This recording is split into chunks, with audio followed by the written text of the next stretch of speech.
नमस्ते दोस्तों, स्वागत है आपका हमारे YouTube चैनल हिंदी एस्पिरेंट में। तो आज हम लोग राजा निर्बंसिया कहानी को देखने वाले हैं।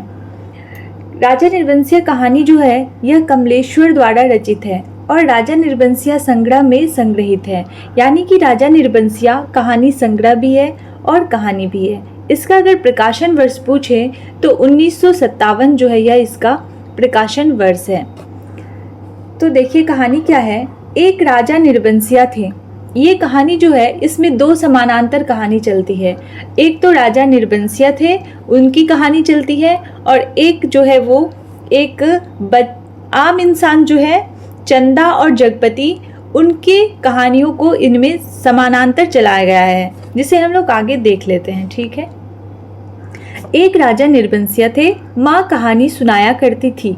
उनके आसपास ही 4-5 बच्चे अपनी मुट्ठियों में फूल दबाए कहानी समाप्त होने पर घोड़ों पर चढ़ाने के लिए उत्सुक से बैठ जाते थे। आटे का सुंदर सा चौक पूरा होता।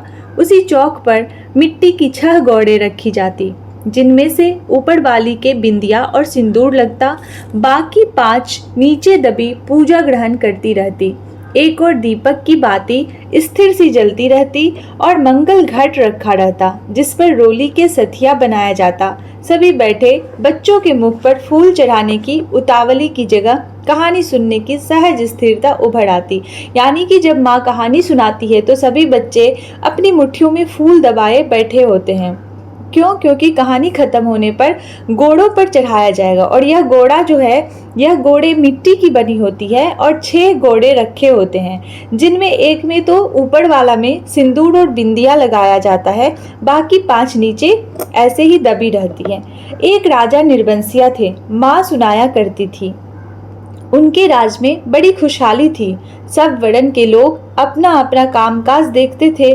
कोई दुखी नहीं पड़ता था, कोई जो है वो दुखी नहीं दिखाई पड़ता था। राजा की एक लक्ष्मी सी रानी थी, चंद्रमा सी सुंदर और राजा को बहुत प्यारी। राजा राज काज देखते और सुख से रानी के महल में रहते थे। मेरे सामने मेरे ख्यालों का राजा था, राजा जगपति। देखिए यहाँ 2 कहानियां हैं, एक तो राजा निर्बंसिया और एक जगपति की। तब जगपति से मेरी दांत काटी दोस्ती थी। दोनों मिडिल स्कूल में पढ़ते थे। दोनों एक से घर के थे, इसलिए बराबरी की निभती थी। मैं मैट्रिक पास करके एक स्कूल में नौकर हो गया और जगपति कस्बे के ही वकील के यहाँ पे मुहर्रिर हो गया। जिस साल जगपति मुहर्रिर हुआ उसी वर्ष पास के गांव में उसकी शादी हुई, पर ऐसी हुई कि लोगों ने तमाशा बना देना चाहा। लड़की वालों का कुछ विश्वास था कि शादी के बाद लड़की की विदा नहीं होगी। तो यहाँ पे जगपति की शादी होती है, ब्याह हो जाएगा और 7वीं भावड़ तब पड़ेगी जब पहली विदा की सायत होगी, और तब लड़की अपनी ससुराल जाएगी। जगपति की पत्नी थोड़ी बहुत पढ़ी लिखी थी, पर घर की लीक को कौन मेटे। बारात बिना बहू के वापस आ गई और लड़के वालों ने तय किया कि अब जगपति की शादी कहीं और कर दी जाएगी, चाहे कानी लूली से हो, पर वह लड़की अब घर में नहीं आएगी। लेकिन साल खत्म होते होते सब ठीक ठाक हो गया। लड़की वालों ने माफ़ी मांग ली और जगपति की पत्नी अपनी ससुराल आ गई। जगपति को जैसे सब कुछ मिल गया और सास ने बहू की बलाइयाँ लेकर घर की सब चाबियाँ सौंप दी। गृहस्थी का ढंग बार समझा दिया। जगपति की माँ ना जाने कब से आस लगाए बैठी थी। उन्होंने आराम की सांस ली। पूजा पाठ में समय कटने लगा। दोपहरिया दूसरे के घरों के आंगन में बीतने लगी, पर सांस का रोग था उन्हें, जो एक दिन उन्होंने अपनी अंतिम घड़ियां गिनते हुए चंदा को पास बुलाकर समझाया था। बेटा, जगपति बड़े लाड़ प्यार का पला है। जब से तुम्हारे ससुर नहीं रहे तब से इसके छोटे छोटे हट को पूरा करती रही। अब तुम ध्यान रखना। फिर रुककर उन्होंने कहा, जगपति किसी लायक हुआ है तो रिश्तेदारों की आंखों में कड़कने लगा। तुम्हारे बाप ने ब्याह के वक्त नादानी की जो तुम्हें विदा नहीं किया। मेरे दुश्मन देवर जेठों को मौका मिल गया। तुमाड़ खड़ा कर दिया गया कि अब विदा करवाना नाक कटवाना है। जगपति का ब्याह क्या हुआ, उन लोगों की छाती पर सांप लौट गया। सोचा घर की इज्जत रखने की आड़ लेकर रंग में भंग कर दे। यानी कि चंदा कौन है? जगपति की पत्नी है और चंदा की सास जो है उसे सांस का रोग है। तो वह एक दिन जब उनका अंतिम घड़ियां चल रही थी तो वह चंदा को बुलाती है और ये सारी बातें उसे समझाती है कि जगपति का तुम ख्याल रखना। अब बेटा इस घर की लाज तुम्हारी लाज है। आज को तुम्हारे ससुर होते तो भला। कहते कहते माँ की आंखों में आंसू आ गए और वे जगपति की देखभाल उसे सौंप कर सदा के लिए मौन हो गई। एक अरमान उनके साथ ही चला गया कि जगपति की संतान को 4 बरस इंतजार करने के बाद भी वो गोद में ना खिला पाई और चंदा ने मन में शब्द कर लिया था यही सोचकर कि कुल देवता का अंश तो उसे जीवन भर पूजने को मिल गया था। घर में चारों तरफ जैसे उदारता बिखरी रहती, अपनापा बरसता रहता। उसे लगता जैसे घर की अंधेरी एकांत कोठरियों में यह शांत शीतलता है जो उसे भरमा लेती है। घर की सब कुंडियों की खनक उसके कानों में बस गई थी। हर दरवाजे की चरमराहट पहचान बन गई थी। एक रोज राजा आखेट को गए। अब यहाँ देखिए राजा की कहानी शुरू होती है। एक रोज राजा आखेट पर गए। माँ सुनाती थी राजा आखेट को जाते थे तो 7वें रोज जरूर महल में लौट आते थे, पर उस दफा जब गए तो 7वां दिन निकल गया पर राजा नहीं लौटे। रानी को बड़ी चिंता हुई। रानी एक मंत्री को साथ लेकर खोज में निकली और इसी बीच जगपति को रिश्तेदारी की एक शादी में जाना पड़ा। उसके दूर रिश्ते के भाई दयाराम की शादी थी। किसकी शादी थी? दयाराम की। तो एक पात्र इसमें दयाराम है। कहा गया था कि 10वें दिन जरूर वापस आएगा, पर 6ठे दिन ही खबर मिली कि बारात घर लौटने पर दयाराम के घर डाका पड़ गया। किसी मुखबिर ने सारी खबरें पहुंचा दी थी कि लड़की वालों ने दयाराम का घर सोने चांदी से पाटा है। आखिर पुश्तैनी जमींदार की इकलौती लड़की थी। घर आए मेहमान लगभग विदा हो चुके थे। दूसरे रोज जगपति भी चाहने चलने वाला था, पर उसी रात डाका पड़ा। जवान आदमी भला खून मानता है। डाके वालों ने जब बंदूकें चलाई तो सबकी घिंघी बंद गई, पर जगपति और दयाराम ने छाती ठोककर लाठियां उठा ली। घर में कोहराम मच गया, फिर सन्नाटा छा गया। यानी कि इस शादी में क्या हुआ? डाकुओं का जो है वो डाकू आ गए, तो जिससे कि जगपति और दयाराम दोनों डाकुओं से भिड़ गए लाठी लेकर के। आगे क्या होता है? डाके वाले बराबर गोलियां दाग रहे हैं। अब जब इन दोनों के बीच लड़ाई हुई तो यहाँ पे डाकू जो है डाका जो डाल रहे हैं वो क्या करने लगे? गोलियां। उनके पास बंदूकें थी तो वो गोलियां दागने लगे। बाहर का दरवाजा टूट चुका था, पर जगपति ने हिम्मत बढ़ाते हुए हाँक लगाई। ये हवाई बंदूकें इन ठेल पिलाई लाठियों का मुकाबला नहीं कर पाएगी जवानों। पर दरवाजे तड़ तड़ टूटते रहे और अंत में एक गोली जगपति की जांघ को पार करती निकल गई, दूसरी उसकी जांघ के ऊपर कूल्हे में समा गई।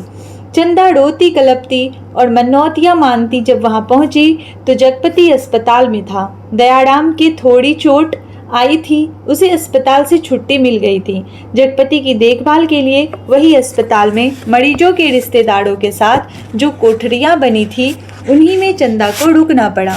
कस्बे के अस्पताल से दयाराम का गांव 4 कोस दूर पड़ता था। तो यहाँ पे कितना है? 4 कोस दूर। दूसरे तीसरे वहां से आदमी आते जाते रहते, जिस सामान की जरूरत होती पहुंचा जाते, पर धीरे धीरे उन लोगों ने भी खबर लेना छोड़ दिया। एक दिन में ठीक होने वाला घाव तो था नहीं, जांघ की हड्डियां चटक गई थी और कूल्हे में ऑपरेशन के 6 इंच गहरा घाव था। ये देखिए छोटा छोटा पॉइंट्स है, इसे ध्यान दीजिए कह कि यहाँ से ही क्वेश्चन बनता है। अब एनटीए जो है वो कहानी से इसी टाइप का क्वेश्चन बना देता है, कहाँ से क्या बीच से निकाल के दे देता है। कस्बे का अस्पताल था, कंपाउंडर ही मरीजों की देखभाल रखते। बड़ा डॉक्टर तो नाम के लिए था या कस्बे के बड़े आदमियों के लिए, छोटे लोगों के लिए तो कंपाउंडर साहब ही ईश्वर के अवतार थे। मरीजों की देखभाल करने वाले रिश्तेदारों की खाने पीने की मुश्किलों से लेकर मरीज की नब्ज तक संभालते थे। छोटी सी इमारत में अस्पताल आबाद था। रोगियों को सिर्फ 6-7 खाटें थी। मरीजों के कमरे से लगा दवा बनाने का कमरा था, उसी में एक और एक आराम कुर्सी थी और एक नीची सी मेज। उसी कुर्सी पर बड़ा डॉक्टर आकर कभी कभार बैठता था, नहीं तो बच्चन सिंह कंपाउंडर ही जमे रहते थे। यानी कि इस अस्पताल में कंपाउंडर कौन थे? बच्चन सिंह कंपाउंडर थे यहाँ के। अस्पताल में या तो फौजदारी के शहीद आते या गिर गिरा के हाथ पैर तोड़ लेने वाले एक आधा लोग। यहाँ पे कौन सा बात है? या तो शहीद आते थे या फिर किसी का जो हाथ पैर टूटता है तो वो आते। छठे छमा से कोई औरत दिखाई देती, जैसे उन्हें कभी रोग घेरता ही नहीं था। कभी कोई बीमार पड़ती तो घर वाले हाल बता के 8-10 रोज की दवा एक साथ ले जाते और फिर उसके जीने मरने की खबर तक ना मिलती। यानी कि जब औरतें बीमार होती तो उसके घर से कोई आकर के ही दवा ले जाता था। उस दिन बच्चन सिंह जगपति के घाव की पट्टी बदलने आया। उसके आने में और पट्टी खोलने में कुछ ऐसी लापरवाही थी जैसे गलत बंधी पगड़ी को ठीक से बांधने के लिए खोल रहा हो। चंदा उसकी कुर्सी के पास ही सांस रोके खड़ी थी। वह और रोगियों से बात करता जा रहा था। इधर मिनट भर को देखता, फिर जैसे अभ्यस्त से उसके हाथ अपना काम करने लगते। पट्टी एक जगह खून से चिपक गई थी। जगपति बुरी तरह कड़ा उठा। चंदा के मुंह से चीख निकल गई। बच्चन सिंह ने सतर्क होकर देखा तो चंदा मुख में धोती का पल्ला खोसे अपनी भयातुर आवाज दबाने की चेष्टा कर रही थी। जगपति एक बार मछली सा तड़प रहा था। बच्चन सिंह की उंगलियां थोड़ी सी थरथराई कि उसकी बाह पर टप से चंदा के आंसू चू पड़े। बच्चन सिंह सिहर सा गया। उसके हाथों की अभ्यस्त निठुराई को जैसे किसी मानवीय कोमलता ने धीरे से छू लिया। आहो कड़ाहो, दर्द भरी चीखों और चटकते शरीर के जिस वातावरण में रहते हुए भी वह बिल्कुल अलग रहता था। फोड़ों को पके आम सा दबा देता था, खाल को आलू सा छील देता था। उसके मन में जिस दर्द का एहसास उठ गया था वह उसे आज फिर हुआ और वह बच्चे की तरह फूंक फूंक कर पट्टी को नम करके खोलने लगा। यानी कि जब चंदा का आंसू बच्चन सिंह के हाथ पे टपकता है तो उसके अंदर भी थोड़ा सा दया भाव आ जाता है और वह पट्टी को थोड़ा आराम से खोलने लगता है। चंदा की ओर धीरे से निगाह उठाकर देखते हुए फुसफुसाया, रोगी की हिम्मत टूट जाती है ऐसे। पर जैसे यह कहते कहते उसका मन खुद अपनी बात से उचट गया। यह बेपरवाही तो चीख और कड़ाहों की एक रस्ता से उसे मिली थी, रोगी की हिम्मत बढ़ाने की कर्तव्य निष्ठा से नहीं। जब तक वह घाव की मरहम पट्टी करता रहा तब तक किन्हीं दो आंखों की करुणा उसे घेरे रही और हाथ धोते समय वह चंदा की उन चूड़ियों से भरी कलाइयों को बेझिझक देखता रहा जो अपनी खुशी उससे मांग रही थी। चंदा पानी डालती जा रही थी और बच्चन सिंह हाथ धोते धोते उसकी कलाइयों, हथेलियों और पैरों को देखता जा रहा था। दवा खाने की ओर जाते हुए उसने चंदा को हाथ के इशारे से बुलाकर कहा, दिल छोटा मत करना, जांघ का घाव तो 10 रोज में भर जाएगा, कूल्हे का घाव कुछ दिन जरूर लगेगा, अच्छी से अच्छी दवाइयाँ दूंगा। दवाइयाँ तो ऐसी है कि मुर्दे को चंगा कर दे, पर हमारे अस्पताल में नहीं आती। फिर भी तो किसी दूसरे अस्पताल से नहीं आ सकती वो दवाइयाँ? चंदा ने पूछा। आ तो सकती है, पर मरीज को अपना पैसा खर्चना पड़ता है उनमें, बच्चन सिंह ने जवाब दिया। चंदा चुप हो गई तो बच्चन सिंह के मुंह से अनायास ही निकल पड़ा, किसी चीज की जरूरत हो तो मुझे बताना, रही दवाइयाँ सो कहीं ना कहीं से इंतजाम करके ला दूंगा, महकमे से मंगाएंगे तो आते अवाते महीनों लग जाएंगे, शहर के डॉक्टर से मंगवा दूंगा, ताकत की दवाइयों की बड़ी जरूरत है उन्हें, अच्छा देखा जाएगा। और कहते कहते रुक गया। यानी चंदा और बच्चन सिंह में यहाँ पे बातें शुरू हो गई। चंदा से कृतज्ञता भरी नजरों से उसे देखा और उसे लगा जैसे आंधी में उड़ते पत्ते को कोई अटकाव मिल गया हो। आकर वह जगपति की खाट से लगकर बैठ गई, उसकी हथेली लेकर सहलाती रही, नाखूनों को अपने पोड़ों से दबाती रही। धीरे धीरे बाहर अंधेरा बढ़ गया। बच्चन सिंह तेल की एक लालटेन लाकर मरीजों के कमरे के एक कोने में रख गया। चंदा ने जगपति की कलाई दबाते दबाते धीरे से कहा, कंपाउंडर साहब कर रहे थे और इतना कहकर वह जगपति का ध्यान आकृष्ट करने के लिए चुप हो गई। क्या कह रहे थे? जगपति ने अनमने स्वर में बोला, कुछ ताकत की दवाइयाँ तुम्हारे लिए जरूरी है, मैं जानता हूँ, पर देखो चंदा, चादर के बराबर ही पैर फैलाए जा सकते हैं, हमारी औकात इन दवाइयों की नहीं है। औकात आदमी की देखी जाती है कि पैसे की? तुम तो देखा जाएगा, कंपाउंडर साहब इंतजाम कर देंगे, उनसे कहूंगी मैं। नहीं चंदा, उधार खाते से मेरा इलाज नहीं होगा, चाहे 1 के 4 दिन लग जाए। इसमें तो तुम नहीं जानती, कर्ज कोढ़ का रोग होता है। देखिए, एक एक लाइन इसका महत्वपूर्ण है, कहीं से भी लाइन दे सकता है एग्जाम में। तुम नहीं जानती, कर्ज कोढ़ का रोग होता है, एक बार लगने से तन तो गलता ही है, मन भी रोगी हो जाता है। लेकिन कहते कहते वह रुक गई। यानी कि ये कौन बोल रहा है? ये जगपति बोल रहा है। जगपति अपनी बात की टेक रखने के लिए दूसरी ओर मुंह घुमाकर लेटा रहा और तीसरे रोज जगपति के सिरहाने कोई ताकत की दवाइयाँ रखी थी, कई ताकत की दवाइयाँ रखी थी। चंदा की ठहरने वाली कोठरी में उसके लेटने के लिए एक खाट भी पहुंच गई थी। चंदा जब आई तो जगपति के चेहरे पर मानसिक पीड़ा की असंख्य रेखाएं उभरी थी, जैसे वह अपनी बीमारी से लड़ने के अलावा स्वयं अपनी आत्मा से भी लड़ रहा हो, चंदा की नादानी और स्नेह से भी उलझ रहा हो, उस सबसे ऊपर सहायता करने वाले की दया से जूझ रहा हो। चंदा ने जब देखा तो यह सब सह ना पाई, उसके जी में आया, कह दे, क्या आज तक तुमने कभी किसी से उधार पैसे नहीं लिए? पर वह तो खुद तुमने लिए थे और तुम्हें मेरे सामने स्वीकार नहीं करना पड़ा था, इसलिए लेते झिझक नहीं लगी। पर आज मेरे सामने उसे स्वीकार करते तुम्हारा झूठा पौरुष तिलमिलाकर जाग पड़ा है। पर जगपति के मुख पर बिखरी हुई पीड़ा में जिस आदर्श की गहराई थी, वह चंदा के मन में चोर की तरह घुस गई और बड़ी स्वाभाविकता से उसने माथे पर हाथ फेरते हुए कहा, ये दवाइयाँ किसी की मेहरबानी नहीं है, मैंने हाथ का कड़ा बेचने को दे दिया था, उसी में आई है। यानी कि जब चंदा जो है, जब जगपति देखता है कि उसके सिरहाने दवाइयाँ आ चुकी है, तो जगपति को यह अच्छा नहीं लगता है और वह मानसिक तनाव से घिर जाता है, क्योंकि उसे किसी के कर्ज का दवाइयाँ नहीं करवाना था। और जब चंदा देखती है तो चंदा उसे बोलना चाहती है कि तुमने भी तो पहले कर्ज लिए थे, पर उस समय तो तुम्हें ऐसी पीड़ा नहीं हुई थी। लेकिन वह जगपति को इस हालत में देखकर ये सब कहना उचित नहीं मानती है।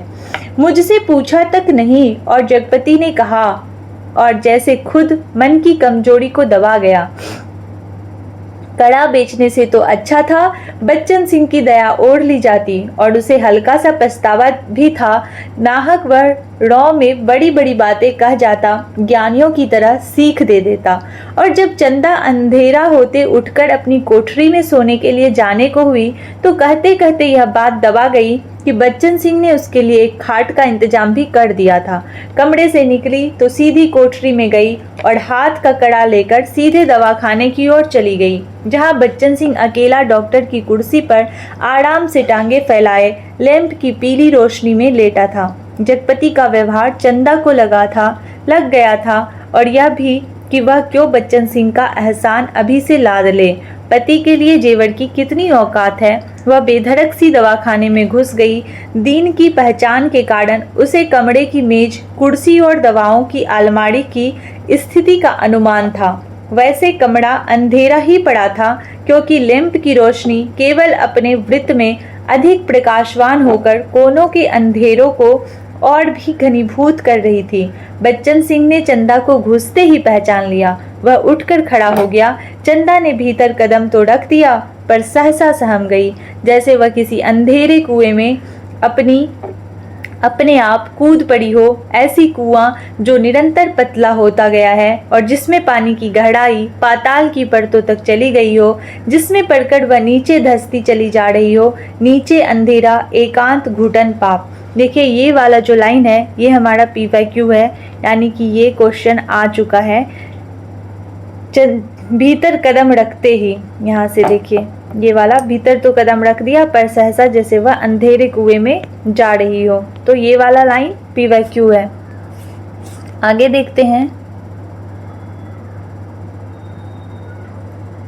बच्चन सिंह अवाक ताकता रह गया। चंदा ऐसे वापस लौट पड़ी जैसे किसी काले पिशाच के पंजों से मुक्ति मिली हो। बच्चन सिंह ने के सामने क्षण भर में सारी परिस्थितियां कौंध गई और उसने वहीं से बहुत संयत आवाज में जबान को दबाते हुए जैसे वायु में स्पष्ट ध्वनि कर दिया, चंदा। वह आवाज इतनी बेआवाज थी और निरर्थक होते हुए भी इतनी सार्थक थी कि उस खामोशी में अर्थ भर गया। चंदा रुक गई। बच्चन सिंह उसके पास जाकर रुक गया। सामने का घना पेड़ स्तब्ध खड़ा था। उसकी काली परछाई की पड़ी थी जैसे एक बार फैलकर उन्हें अपने वृत्त में समेट लेती और दूसरी ही क्षण मुक्त कर देती। दवाखाने का लैंप सहसा भभक कर रुक गया और मरीजों के कमरे से एक कड़ाह की आवाज दूर मैदान को छोर तक जाकर डूब गई। चंदा ने वैसे ही नीचे ताकते हुए अपने को संयत करते हुए कहा, यह कड़ा तुम्हें देने आई थी तो वापस क्यों चली जा रही थी? चंदा चुप और 2 क्षण रुककर उसने अपने हाथ का सोने का कड़ा धीरे से उसकी ओर बढ़ा दिया, जैसे देने का साहस ना होते हुए भी यह काम आवश्यक था। बच्चन सिंह ने उसकी सारी काया को एक बार देखते हुए अपनी आंखें उसके सिर पर जमा दी।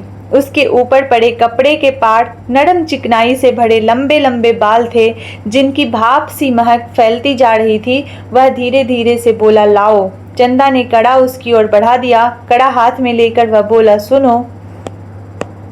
चंदा ने प्रश्न भरी नजरों से उसकी ओर देखा। उनमें झांकते हुए अपने हाथ से उसकी कलाई पकड़ते हुए उसने वह कड़ा उसकी कलाई में पहना दिया। चंदा चुपचाप कोठरी की ओर चल दी और बच्चन सिंह दवाखाने की ओर। यानी बच्चन सिंह जो है वो कड़ा फिर से चंदा की हाथों में पहना देता है। कालीख बुरी तरह बढ़ गई थी और सामने खड़े पेड़ की काली परछाई गहरी पड़ गई थी। दोनों लौट गए थे पर जैसे उस कालीख में कुछ रह गया था, छूट गया था। दवाखाने का लैंप जो जलते जलते एक बार भभका था, उसमें तेल ना रह जाने के कारण बत्ती की लौ बीच से फट गई थी। उसके ऊपर धुएं की लकीरें बल खाती सांप की तरह अंधेरे में विलीन हो जाती थी। सुबह जब चंदा जगपति के पास पहुंची तो बिस्तर ठीक करने लगी तो जगपति को लगा कि चंदा बहुत उदास थी। क्षण क्षण में चंदा के मुख पर अगणित भाव आ जा रहे थे, जिसमें असमंजस था, पीड़ा थी और निरीहता थी। कोई अदृश्य पाप कर चुकने के बाद हृदय की गहराइयों से किए गए पाश्चाताप जैसी धूमिल चमक रही थी। यानी कि यहाँ पे क्या है, यहाँ पे चंदा को असमंजस हो रहा है और अंदर ही अंदर जो है वो पाश्चाताप हो रहा है कि यह कुछ गलत काम कर रही है, यानी कि ये इसे नहीं करना चाहिए था। आगे है रानी मंत्री के साथ। अब देखिए यहाँ से फिर राजा की कहानियां शुरू होती है। जगपति की कहानियों को साइड रखते हम लोग, अब हम लोग जाते हैं राजा की कहानियों पर। ठीक है। रानी मंत्री के साथ जब निराश होकर लौटी तो देखा राजा महल में उपस्थित थे। यानी कि राजा शिकार पे गए थे और बहुत दिनों तक जब वो नहीं लौटे तो रानी मंत्री के साथ उन्हें खोजने निकली थी। फिर जब रानी को नहीं मिले, रानी लौटी तो फिर वो देख रही है कि राजा महल में उपस्थित हैं। उनकी खुशी का ठिकाना ना रहा। माँ सुनाया करती थी पर राजा को रानी का इस तरह मंत्री के साथ जाना अच्छा नहीं लगा। रानी ने राजा को समझाया कि वह तो केवल राजा के प्रति अटूट प्रेम के कारण अपने को ना रोक सकी। राजा रानी एक दूसरे को बहुत चाहते थे। दोनों के दिलों में एक बात शूल सी गड़ती रहती है कि उनके कोई संतान नहीं थी। राजवंश का दीपक बुझने जा रहा था। संतान के अभाव में उसका लोक परलोक बिगड़ा जा रहा था और कुल की मर्यादा भी नष्ट होने की शंका बढ़ती जा रही थी। दूसरे दिन बच्चन सिंह ने मरीजों की मरहम पट्टी करते वक्त बताया था कि उसका तबादला मैनपुरी के सदर अस्पताल में, यानी बच्चन सिंह का तबादला हो गया इधर मैनपुरी के सदर अस्पताल में। वह परसों यहाँ से चला जाएगा। जगपति ने सुना तो उसे भला ही लगा। आए दिन रोग घेरे रहते हैं। बच्चन सिंह उसके शहर के अस्पताल में पहुंचा जा रहा है तो कुछ मदद मिलती ही रहेगी। आखिर वह ठीक तो होगा ही और फिर मैनपुरी के सिवा कहाँ जाएगा। पर दूसरे ही क्षण उसका दिल अकथ भारीपन से भर गया, पता नहीं क्यों। एक तरफ तो जगपति खुश हो रहा है, लेकिन फिर उसे यह अच्छा नहीं भी लग रहा है। आगे देखते हैं। चंदा के अस्तित्व का ध्यान आते ही उसे इस सूचना में कुछ ऐसे नुकीले कांटे दिखाई देने लगे जो उसके शरीर में किसी भी समय चुभ सकते थे, जरा सा बेखबर होने पर बींध सकते थे, और तब उसके सामने आदमी के अधिकार की लक्ष्मण रेखाएं धुएं की लकीर की तरफ कांप कर मिटने लगी, और मन में छुपे संदेह के राक्षस बाना बदल योगी के रूप में घूमने लगे। और 15-20 रोज बाद जब जगपति की हालत सुधर गई तो चंदा उसे लेकर घर लौट गई।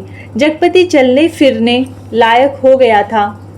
घर का ताला जब खोला तो रात झुक आई थी, और फिर उसकी गली में तो शाम से ही अंधेरा झड़ना शुरू हो जाता था, पर गली में आते ही उन्हें लगा जैसे कि वनवास काटकर राजधानी लौटे हो। नुक्कड़ पर ही जमुना सुनार की कोठरी में सुरही फींक रही थी, जिसके दराजदार दरवाजों से लालटेन की रोशनी की लकीर झांक रही थी, और कच्ची तंबाकू का धुआं रोंधी गली के मुहाने पर बुरी तरह से भय गया था।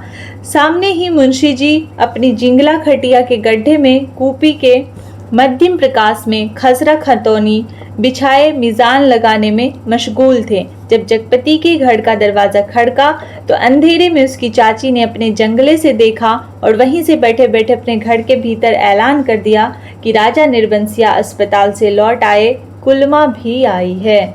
यानी कुलमा यानी कि चंदा को यहाँ पे कुलमा बोल रही है। ठीक है, यहाँ पे देखिए एक जमुना सुनार है, यहाँ पे पात्र में एक यहाँ पे चाची है। आगे देखिए, ये शब्द सुनकर घर के अंधेरे बड़ोठे में घुसते ही जगपति हाँफ कर बैठ गया। जुझलाकर चंदा से बोला, अंधेरे में क्या मेरे हाथ पर तुरवाओगी? भीतर जाकर लालटेन जला लाओ। तेल नहीं होगा इस वक्त, जरा ऐसे ही काम चलाओ। चंदा बोल रही है, तुम्हारे कभी कुछ नहीं होगा, ना तेल ना। और यह कहकर जगपति चुप हो गया। यानी कि चाची की बात सुनकर जगपति में झल्लाहट भर गई, और वह चंदा से इस तरह से बातें करने लगा। कहते कहते जगपति एकदम चुप रह गया था, और चंदा को लगा कि आज पहली बार जगपति ने उसके व्यर्थ मातृत्व पर इतनी गहरी चोट कर दी, जिसकी गहराई की उसने कभी कल्पना नहीं की थी। दोनों खामोश बिना एक बात किए अंदर चले गए। रात के बढ़ते सन्नाटे में दोनों के सामने दो बातें थी। जगपति के कानों में जैसे कोई व्यंग से कह रहा था, राजा निर्बंसिया अस्पताल से आ गए। और चंदा के दिल में यह बात चुभ रही थी, तुम्हारे कभी कुछ नहीं होगा। और सिसकती सिसकती चंदा ना जाने कब सो गई, पर जगपति की आंखों में नींद ना थी। खाट पर पड़े पड़े उसके चारों ओर एक मोहक भयावना सा जाल फैल गया। लेटे लेटे उसे लगा जैसे उसका स्वयं का आकार बहुत छिन्न होता होता बिंदु सा रह गया। पर बिंदु के हाथ थे, पैर थे, और दिल की धड़कन भी। कोठरी का घुटा घुटा सा अंधियारा, मटमैली दीवारें और गहन गुफाओं सी आलमारियां, जिनमें से बार बार झांक कर देखता था, और वह सिहाए उठता था। फिर जैसे सब कुछ तब्दील हो गया हो। उसे लगा कि उसका आकार बढ़ता जा रहा है, बढ़ता जा रहा है। वह मनुष्य हुआ, लंबा तगड़ा तंदुरुस्त पुरुष हुआ। उसकी शिराओं में कुछ फूट पड़ने के लिए व्याकुलता से खौल उठा। उसके हाथ शरीर के अनुपात से बहुत बड़े, डरावने और भयावह हो गए। उनके लंबे लंबे नाखून निकल आए। वह राक्षस हुआ, दैत्य हुआ, आदिम बर्बर। और बड़ी तेजी से सारा कमरा एक बारी चक्कर काट गया। फिर सब धीरे धीरे स्थिर होने लगा, और उसकी सांसें ठीक होती जान पड़ी। फिर जैसे बहुत कोशिश करने पर घिघी बंध जाने के बाद उसकी आवाज़ फूटी, चंदा। चंदा की नरम सांसों की हल्की सरसराहट कमरे में जान डालने लगी। जगपति अपनी पाटी का सहारा लेकर झुका। कांपते पैर उसने जमीन पर रखे और चंदा की खाट के पाए से सिर टिकाकर बैठ गया। उसे लगा जैसे चंदा की इन सांसों की आवाज में जीवन का संगीत गूंज रहा है। वह उठा और चंदा के मुख पर झुक गया। उस अंधेरे में आंखें गड़ाए गड़ाए जैसे बहुत देर बाद स्वयं चंदा के मुख पर आभा फूटकर अपने आप बिखरने लगी। उसके नक्श उज्जवल हो उठे और जगपति की आंखों को ज्योति मिल गई। वह मुग्ध सा ताकता रहा। चंदा के बिखरे बाल, जिनमें हाल के जन्मे बच्चे के गभुआड़े बालों की सी महक, दूध की कच्चाइंध, शरीर के रस की मिठास और स्नेह की चिकनाहट, और वह माथा जिस पर बालों के पास तमाम छोटे छोटे नरम नरम नरम से रोए रेशम से और उस पर कभी लगाई गई सिंदूर की बिंदी का हल्का मिटा हुआ सा आभास, नन्हे नन्हे निर्द्वंद सोए पलक और उनकी मासूम सी कांटों की तरह बड़ौनियों और सांस में घुल कर आती हुई वह आत्मा की निष्कपट आवाज की लय, फूल की पंखुड़ी से पतले पतले ओठ, उन पर पड़ी अछूती रेखाएं जिनमें सिर्फ दूध सी महक। उनकी आंखों के सामने ममता सी छा गई, केवल ममता, और उसके मुख से स्फुट शब्द निकल गया, बच्ची। डरते डरते उसके बालों की एक लट को बड़े जतन से उसने हथेली पर रखा और उंगली से उस पर जैसे लकीरें खींचने लगा। उसे लगा जैसे कोई शिशु उसके अंक में आने के लिए छटपटाकर निराश होकर सो गया हो। उसने दोनों हथेलियों को पसार कर उसके सिर को अपनी सीमा में भर लेना चाहा। कोई कठोर चीज उसकी उंगलियों से टकराई। वह जैसे होश में आया। बड़े सहारे से उसने चंदा के सिर के नीचे टटोला। एक रुमाल में बंधा कुछ उसके हाथ में आ गया। उसने अपने को संयत करता वही जमीन पर बैठ गया। उसी अंधेरे में उस रुमाल को खोला तो जैसे सांप सूंघ गया। चंदा के हाथों के दोनों सोने के कड़े उसमें लिपटे थे और तब उसके सामने सब सृष्टि धीरे धीरे टुकड़े टुकड़े होकर बिखरने लगी। ये कड़े तो चंदा बेचकर इसका इलाज कर रही थी। वे सब दवाइयाँ और ताकत के टॉनिक। उसने तो कहा था ये दवाइयाँ किसी की मेहरबानी नहीं है, मैंने हाथ के कड़े बेचने को दिए थे। पर उसका गला बुरी तरह सूख गया। जबान जैसे तालू से चिपक कर रह गई। उसने चाहा कि चंदा को झकझोर कर उठाए, पर शरीर की शक्ति बह सी गई थी। रक्त पानी सा हो गया था। थोड़ा संयत हुआ। उसने वे कड़े उसी रुमाल में लपेटकर उसकी खाट के कोने पर रख दिए और बड़ी मुश्किल से अपनी खाट की पाटी पकड़कर लुढ़क गया।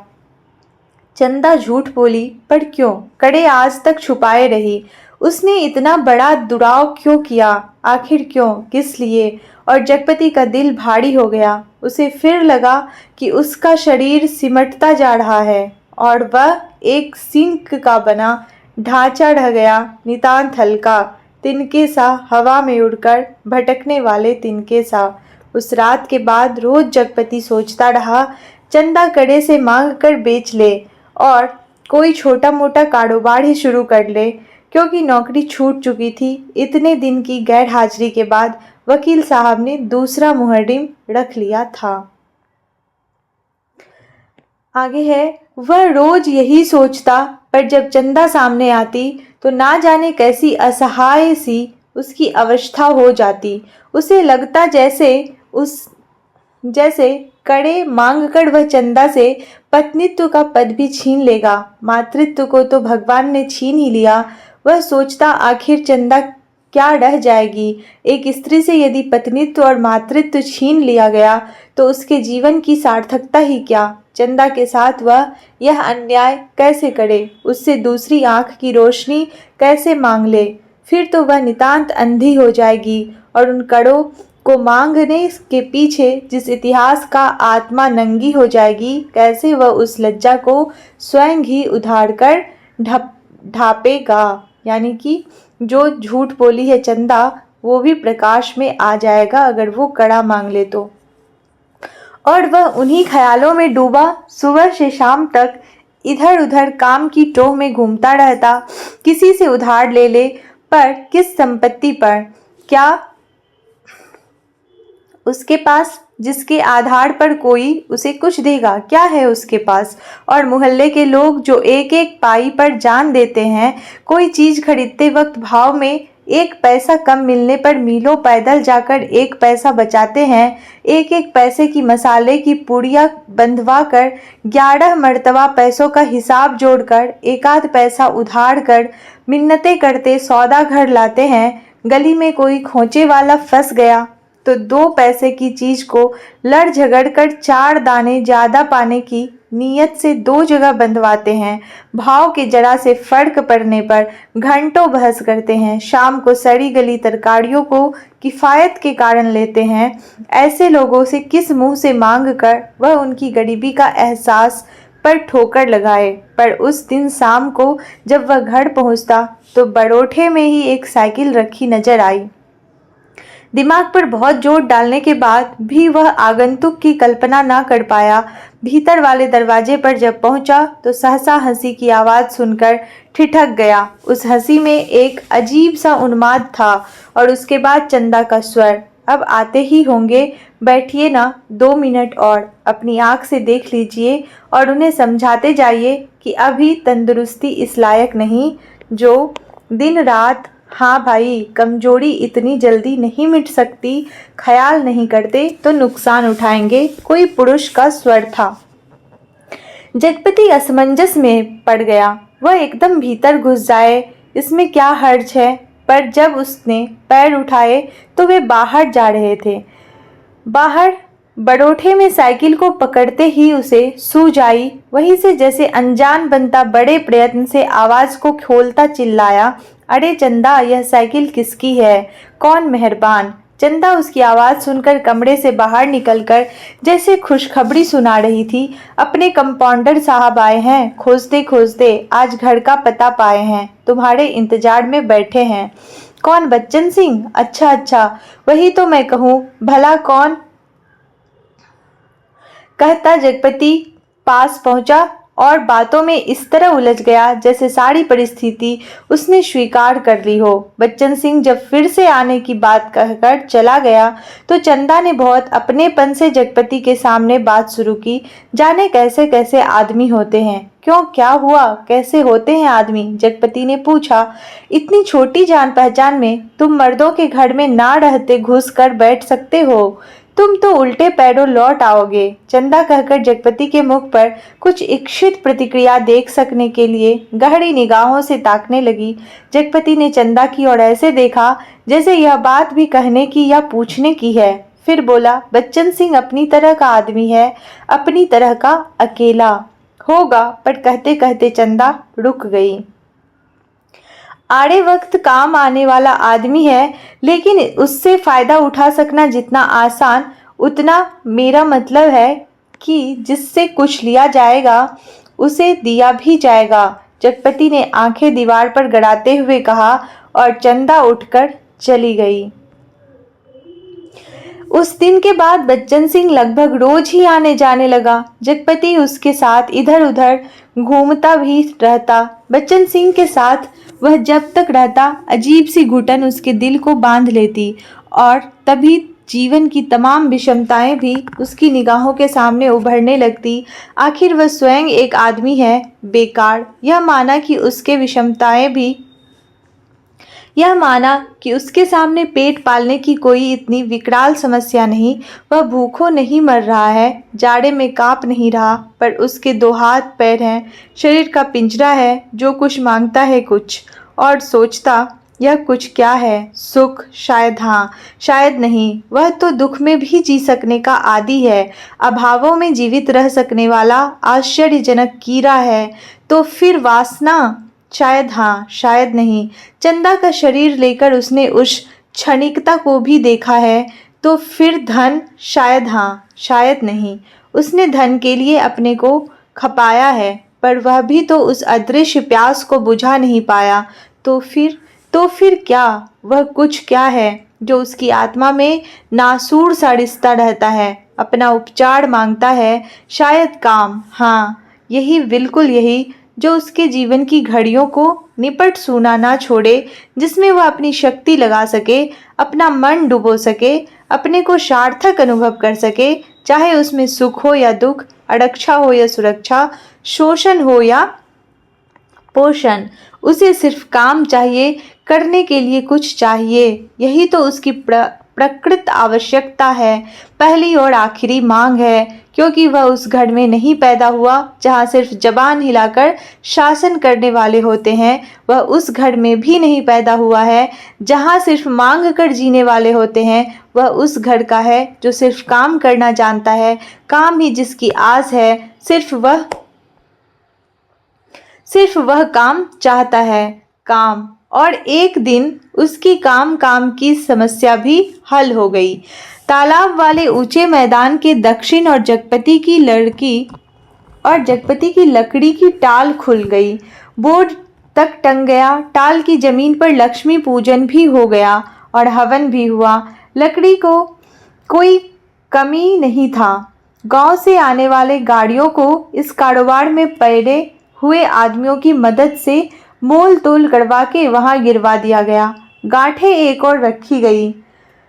चेलों का चट्टा करीने से लग गया और गुद्दे की चीरने के लिए डाल दिए गए। 2-3 गाड़ियों का सौदा करके टाल चालू कर दिया गया। भविष्य में स्वयं पेड़ खरीदकर काटने का तय किया गया। बड़ी बड़ी स्कीमें बनी गई।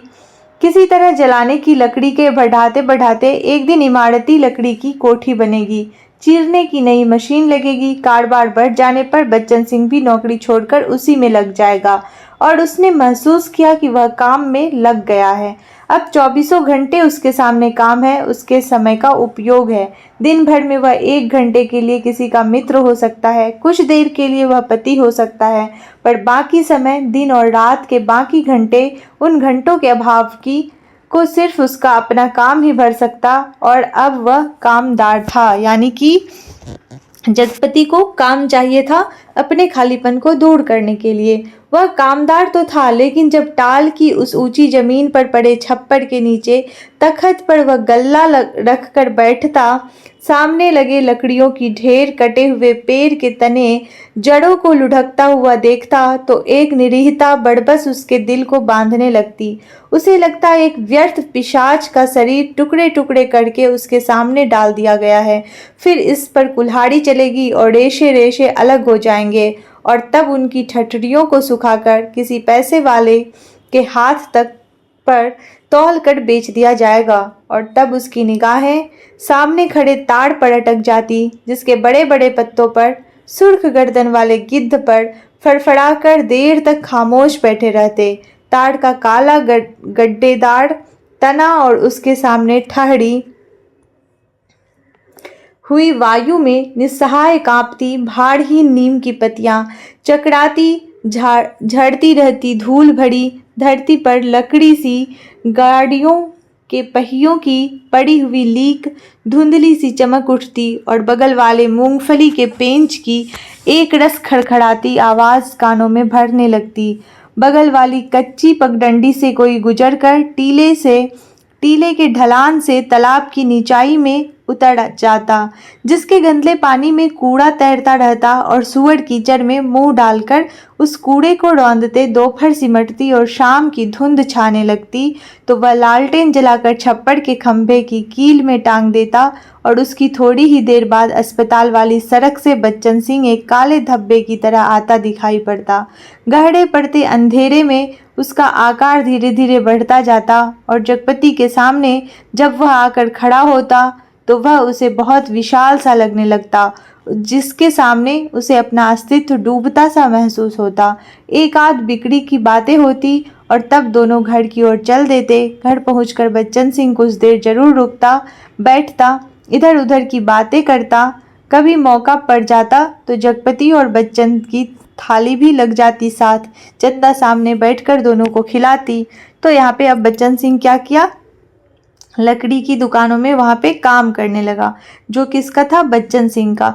बच्चन सिंह बोलता जाता, क्या तरकारी बनी है, मसाला ऐसा पड़ा है कि उसकी भी बहार है, और तरकारी का स्वाद भी ना मड़ा, होटलों में तो या तो मसाला ही मसाला रहेगा या सिर्फ तरकारी ही तरकारी। वाह वाह, क्या बात है अंदाज की। और चंदा बीच बीच में टोक कर बोलती जाती, इन्हें तो जब तक दाल में प्याज का भुना हुआ घी ना मिले तब तक पेट ही ना भरती, या सिरका अगर इन्हें मिल जाए तो समझो सब कुछ मिल गया। पहले मुझे सिरका ना जाने कैसा लगता था, पर अब ऐसा जबान पर चढ़ा है कि या इन्हें कागज सी पतली रोटी पसंद ही नहीं आती। अब मुझसे कोई पतली रोटी बनाने को कहे तो बनती ही नहीं, आदत पड़ गई और फिर मन ही मन नहीं करता। पर चंदा की आंखें बच्चन सिंह की थाली पर ही जमी रहती। रोटी निपटी तो रोटी परोस दी, दाल खत्म नहीं हुई तो भी एक चम्मच दाल दे दी, और जगपति सिर झुकाए खाता रहता। सिर्फ एक गिलास पानी मांगता और चंदा चौंक कर पानी देने से पहले कहती, अरे तुमने तो कुछ लिया भी नहीं। कहते कहते वह पानी दे देती और उसके दिल पर गहरी सी चोट लगती। ना जाने क्यों वह खामोशी की चोट उसे बड़ी पीड़ा दे जाती, पर वह अपने को समझा लेती, कोई मेहमान तो नहीं है, मांग सकते थे, भूख नहीं होगी। जगपति खाना खाकर टाल पर लेटने चला जाता, क्योंकि अभी तक कोई चौकीदार नहीं मिला था। छप्पर के नीचे तखत पर जब वह लेटता तो अनायास ही उसका दिल भर आता। पता नहीं कौन कौन से दर्द एक दूसरे से मिलकर तरह तरह की टीस, चटक और ऐंठन पैदा करने लगते। कोई एक रग दुखती तो वह सहलाता भी। जब सभी नसें चटकती हो तो कहाँ कहाँ राहत का अकेला हाथ सहलाए।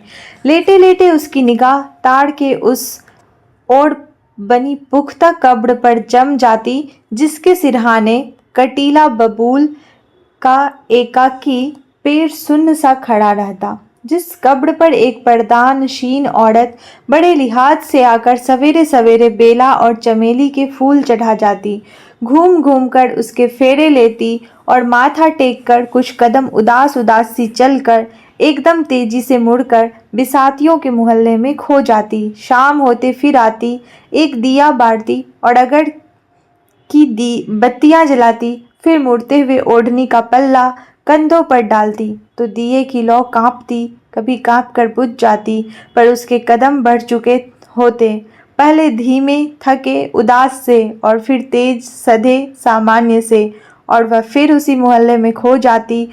और तब रात की तन्हाइयों में बबूल के कांटों के बीच उस साए साए करते ऊंचे नीचे मैदान में जैसे उस कब्र से कोई रूह निकलकर निपट अकेली भटकती रहती।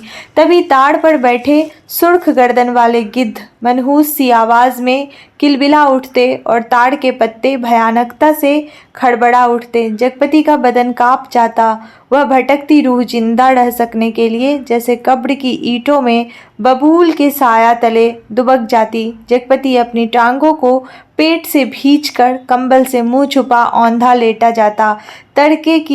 तड़के ही ठेके पर लगे लकड़हारे लकड़ी चीरने आ जाती। तब जगपति कंबल लपेट घर की ओर चल जाता। यानी कि रात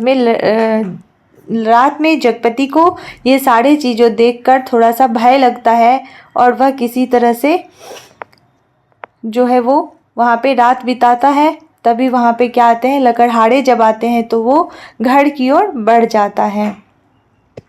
आगे है,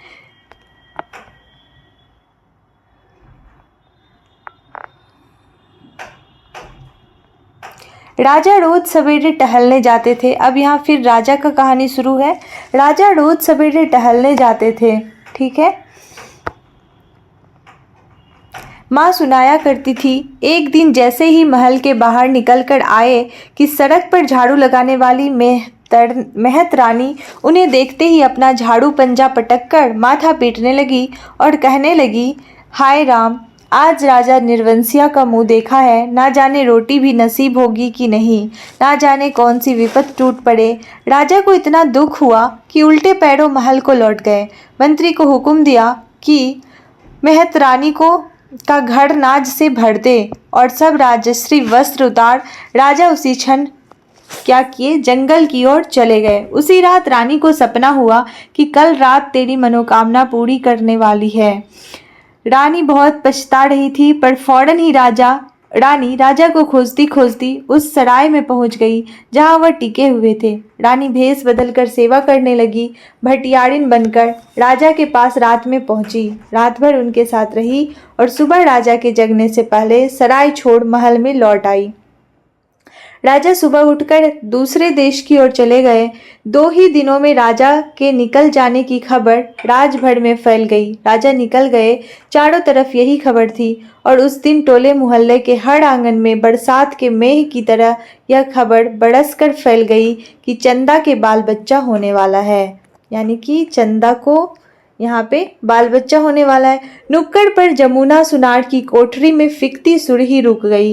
मुंशी जी ने अपना मिजान लगाना छोड़ विस्फारित नेत्रों से ताक कर खबर सुनी। बंसी गिराने वाले ने कुएं में से आधी गई रस्सी खींच डोल मन पर पटक कर सुना। सुदर्शन दर्जी ने मशीन के पहिए को हथेली से रगड़कर रोक कर सुना।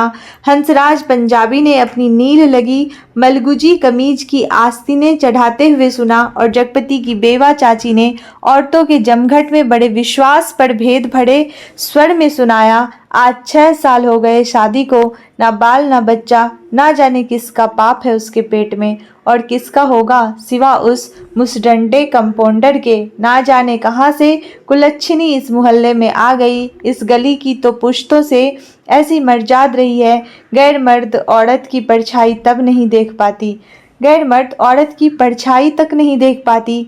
यहाँ के मर्द तो बस अपने घर की औरतों को जानते हैं, उन्हें तो पड़ोसी के घर की जनानियों की गिनती तक नहीं मालूम। यह कहते कहते उसका चेहरा तमतमा आया और सब औरतें देवलोक की देवियां की तरह गंभीर बनी, अपनी पवित्रता की महानता के बोझ से दबी धीरे धीरे खिसक गई। सुबह यह खबर फैलने से पहले जगपति टाल पर चला गया था, पर सुनी उसने भी आज ही थी। दिन भर वह तख्त पर कोने की ओर मुंह किए पड़ा रहा, ना ठेके की लकड़ियां चिराई, ना बिक्री की ओर ध्यान दिया, ना दोपहर का खाना खाने घर गया। जब रात अच्छी तरह फैल गई, वह हिंसक पशु की भांति उठा। उसने अपनी उंगलियां चटकाई, मुट्ठी बांधकर बाह का जोड़ देखा तो नसें तनी और बाह में कठोर कंपन सा हुआ।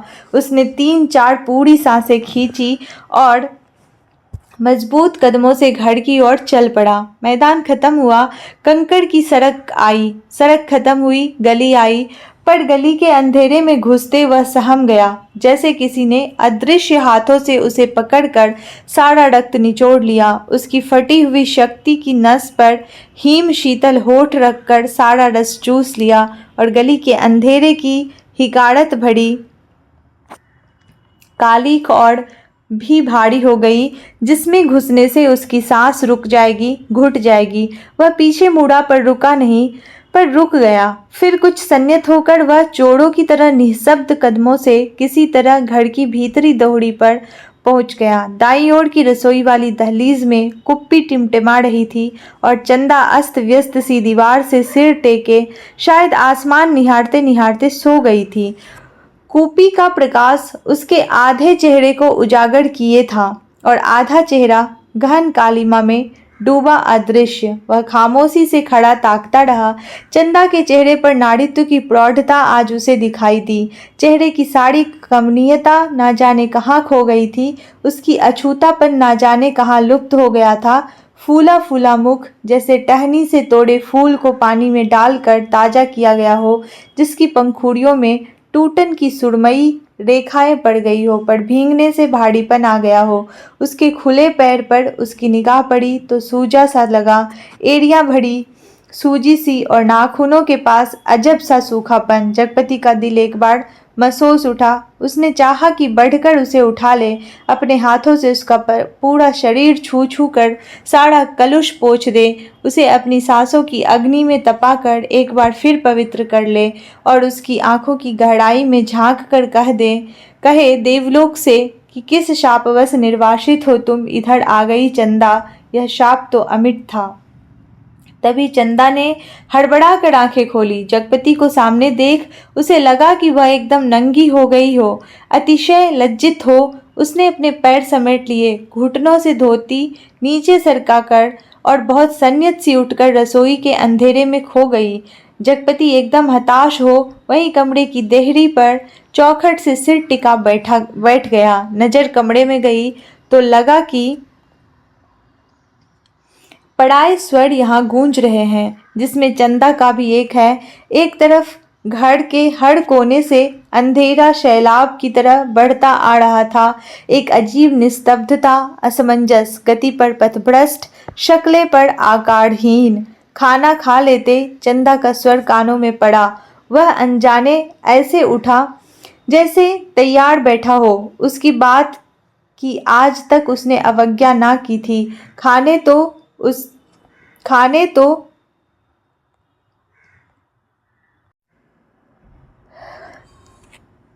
यहाँ का खाने तो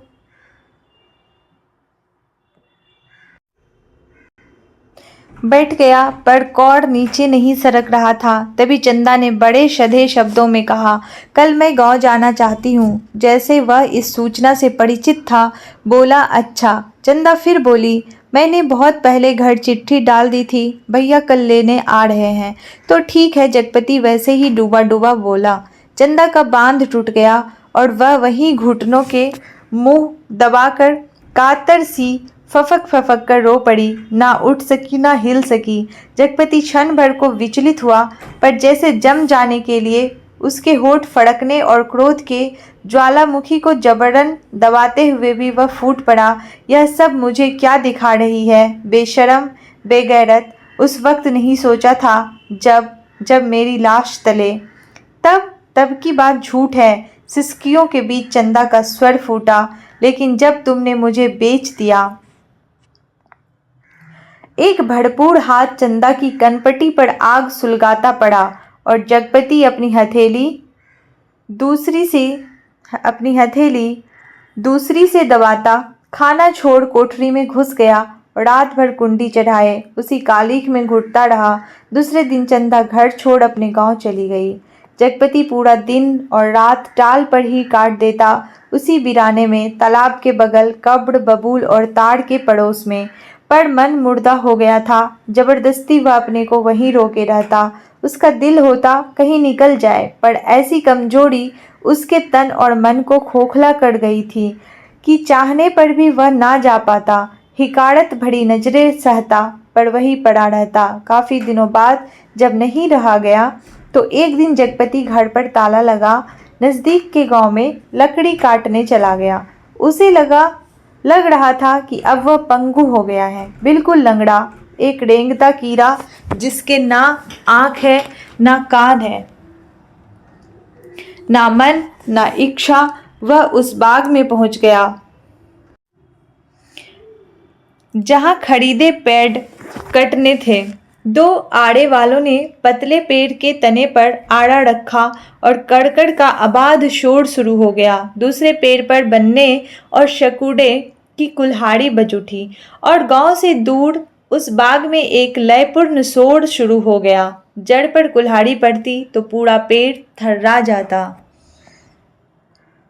करीब के खेत की मेड़ पर बैठे जगपति का शरीर भी जैसे कांप उठता था। चंदा ने कहा था, लेकिन जब तुमने मुझे बेच दिया, क्या वह ठीक कहती थी? क्या बच्चन सिंह ने टाल के लिए जो रुपये दिए थे, उसका ब्याज इधर चुकता हुआ? क्या सिर्फ वही रुपये आग बन गए जिसकी आंच में उसकी सहनशीलता, विश्वास और आदर्श मोम से पिघल गए? यानी कि यह टाल जो यह चला रहा था, इसके लिए यह बच्चन सिंह से पैसा लिया था।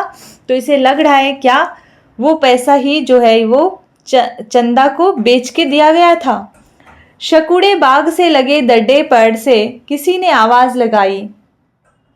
शकुड़े ने कुल्हाड़ी रोककर वहीं से हाँक लगाई। कोने के खेत से लीक बनी है, जरा मेर मारकर नंगा ला गाड़ी। जगपति का ध्यान भंग हुआ। उसने मुड़कर दड़े पर आंखें गड़ाई। दो भैंसा गाड़ियां लकड़ी भरने के लिए आ पहुंची थी। शुक्रे ने जगपति के पास आकर कहा, एक गाड़ी का भुर्त तो हो गया, बल्कि 1.5 का। अब इस पतड़िया पेड़ को ना छांट दे। जगपति ने उस पेड़ की ओर देखा जिसे काटने के लिए शकुड़े ने इशारा किया था। पेड़ की शाख हरी पत्तियों से भरी थी। वह बोला, अरे यह तो हरा है, अभी इसे छोड़ दो। हरा होने से क्या, उखड़ तो गया है, ना फूल का ना फल का। अब कौन इसमें फूल फल आएंगे, 4 दिन में पत्ती झुड़ा जाएगी। शकुड़े ने पेड़ की ओर देखते हुए उस्तादी अंदाज से कहा, जैसे ठीक समझो तुम। जगपति ने कहा और उठकर मेर पक्के कुएं पर पानी पीने चला गया। दोपहर ढलते गाड़ियां भरकर तैयार हुई और शहर की ओर रवाना हो गई। जगपति को उसके साथ आना पड़ा। गाड़ियां लकड़ी से लदी शहर की ओर चली जा रही थी और जगपति गर्दन झुकाए कच्ची सड़क की धूल में डूबा। भारी कदमों से धीरे धीरे उन्हीं की बस्ती घंटियों के साथ निर्जीव सा बढ़ता जा रहा था। कई बरस बाद राजा परदेश से बहुत सा धन कमाकर गाड़ी में लादकर अपने देश की ओर लौटे। माँ सुनाया करती थी, राजा की गाड़ी का पहिया महल से कुछ दूर पतेल की झाड़ी में उलझ गया। हर तरह कोशिश की पर पहिया ना निकला। तब एक पंडित ने बताया कि सकट के दिन का जन्मा बालक अगर अपने घर की सुपारी लाकर इनमें छुआ दे तो पहिया निकल जाएगा। वही 2 बालक खेल रहे थे। उन्होंने यह सुना तो कूद कर पहुंचे और कहने लगे कि हमारी पैदाइश सकट की है, पर सुपारी तब लाएंगे जब तुम आधा धन देने का वादा करो। राजा ने बात मान ली। बालक दौड़े दौड़े घर आए, सुपारी लाकर छुआ दी, फिर घर का रास्ता बताते आगे आगे चले। आखिर गाड़ी महल के सामने उन्होंने रोक ली। राजा को बड़ा अचरज हुआ कि हमारे ही महल में ये 2 बालक कहाँ से आ गए। भीतर पहुंचे तो रानी खुशी से बेहाल हो गई। पर राजा ने पहले उन बालकों के बारे में पूछा तो रानी ने कहा कि ये दोनों बालक उन्हीं के राजकुमार हैं। राजा को विश्वास नहीं हुआ। रानी बहुत दुखी हुई। गाड़ियां जब टाल पर आकर लगी और जगपति तखत पर हाथ पैर ढीले करके बैठ गया तो पगडंडी से गुजरते मुंशी जी ने उसके पास आकर बताया, अभी उस दिन वसूली में तुम्हारी ससुराल के नजदीकी एक गांव में जाना हुआ तो पता लगा 15-20 दिन हुए चंदा को लड़का हुआ। और फिर जैसे मोहल्ले में सुनी सुनाई बातों पर पर्दा डालते हुए बोले, भगवान के राज में देर है अंधेर नहीं जगपति भैया। जगपति ने सुना तो पहले उसने गहरी नजरों से मुंशी जी को ताका, पर वह उनके तीर का निशाना ठीक नहीं खोज पाया। पर सब कुछ सहन करते हुए बोला, देर है और अंधेर दोनों, देर और अंधेर दोनों है। अंधेर तो सरासर है, तिरिया चरित्र है सब, बड़े बड़े हार गए हैं। कहते कहते मुंशी जी रुक गए, पर कुछ इस तरह जैसे कोई बड़ी भेद भरी बात है जिसे उनकी गोल होती हुई आंखें समझा देगी। जगपति मुंशी जी की तरफ ताकता रह गया। मिनट भर मनहूस सा मौन छाया रहा। उसे तोड़कर मुंशी जी बड़ी दर्द भरी आवाज में बोले, सुन तो लिया होगा तुमने। क्या कहने को जगपति कह गया, पर उसे लगा कि अभी मुंशी जी उस गांव में फैली बातों को ही बड़ी बेदर्दी से कह डालेगा। उनसे नाहक पूछा। तभी मुंशी जी ने उसकी नाक के पास मुंह ले जाते हुए कहा, चंदा दूसरे के घर बैठ रही है, कोई मधुसूदन है वही का, पर बच्चा दीवार बन गया है। चाहते तो वो यही है कि मर जाए तो रास्ता खुले, पर राम जी की मर्जी। सुना है बच्चा रहते भी वह चंदा को बैठाने को तैयार है। जगपति की सांस गले में अटक रही थी। बस आंखें मुंशी जी के चेहरे पर पथराई सी जड़ी थी। मुंशी जी बोले, अदालत से बच्चा तुम्हें मिल सकता है, अब काहे का शर्म लिहाज। अपना कहकर किस मुंह से मांगू बाबा, हर तरफ तो कर्ज से दबा हूँ, तन से, मन से, पैसे से, इज्जत से, किसके बल पर दुनिया संजोने की कोशिश करूँ। कहते कहते वह अपने में खो गया। मुंशी जी वही बैठ गए। जब रात झुक गई तो जगपति के साथ ही मुंशी जी भी उठे, उसके कंधे पर हाथ रखे और उसे गली तक लाए। अपनी कोठरी आने पर पीठ सहलाकर उन्होंने उसे छोड़ दिया। वह गर्दन झुकाए गली के अंधेरे में उसी ख्यालों में डूबा ऐसे चलता आया जैसे कुछ हुआ ही ना हो, पर कुछ ऐसा बोझ था जो ना सोचने देता था और ना ही समझने जब चाची की बैठक के पास से गुजरने लगा तो सहसा उसके कान में भनक पड़ी, आ गए सत्यानाशी कुलबोड़न। उसने जरा नजर उठाकर देखा तो गली की चाची भौजाइयां बैठक में जमा थी और चंदा की चर्चा छिड़ी थी, पर वह चुपचाप निकल गया। इतने दिनों बाद ताला खोला और बड़ोठे के अंधेरे में कुछ सूझ ना पड़ा तो एकाएक वह रात उसकी आंखों के सामने घूम आई जब वह अस्पताल से चंदा के साथ लौटा था। बेवा चाची का वह जहड़बूझ तीर, आ गए राजा निर्बंसिया अस्पताल से और आज सत्यानाशी कुलबोड़न, और स्वयं उसका वह वाक्य जो चंदा को छेद गया था, तुम्हारे कभी कुछ न होगा। और उस रात की शिशु चंदा, चंदा का लड़का हुआ है, वह कुछ और जनती, आदमी का बच्चा ना जनती, वह कुछ और भी जनती, कंकड़ पत्थर वह नाड़ी ना बनती, बच्ची ही बनी रहती उस रात की शिशु चंदा। पर चंदा यह सब क्या करने जा रही है? उसके जीते जी वह दूसरे के घर बैठने जा रही है। कितने बड़े पाप में धकेल दिया चंदा को, पर उसे भी तो कुछ सोचना चाहिए। आखिर क्या?